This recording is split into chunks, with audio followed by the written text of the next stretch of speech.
And now in the next slide here, now you really see the ceiling and the floor, right, Patrick? Tell us a little bit more about this chart. Yeah, so let's start with the dark blue line, with the floor line.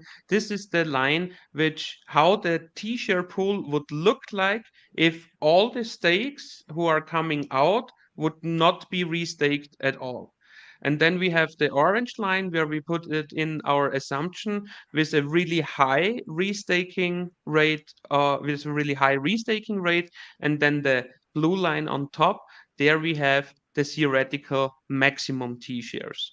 And how it will look like exactly in the future, the future can only tell because we have a dynamic system here. And my personal guess here is that we will see a total T-share pool somewhat between the dark blue line and the orange line.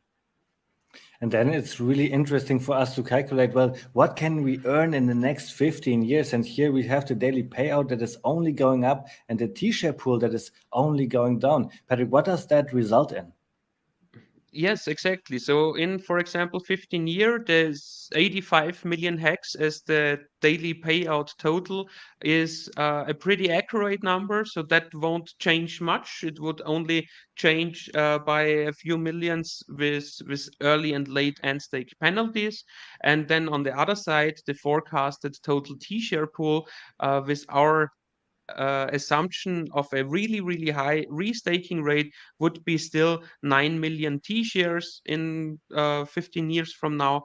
And just imagine if we don't get 80 or 90% of all the HEX restaked, if we only get like 40 to 50% of the HEX restaked, then our calculation here in 15 years would not be the 9.4 HEX, it would already be like 20 HEX per day.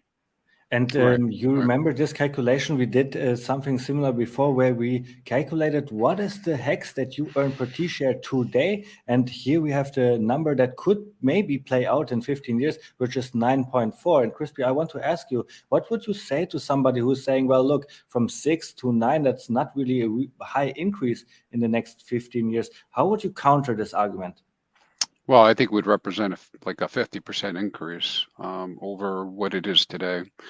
Well, actually a triple almost, right? No, 50%. 50% is right. 50% is probably rough. And so, I mean, that's a significant increase in yield. But again, I would just say this is we've used some pretty conservative numbers in what we're looking at, both on in terms of basically looking at current adoption rates and as well as current restaking rates to come up with the information. So it's the best we have because we now have 3 years of data to kind of look at and try to draw some conclusions. So I would say that that's not very small at all. Now, I am aware, and I think others are aware too, of some estimates that go much higher. But it really comes down to what Patrick was saying about the T-shares.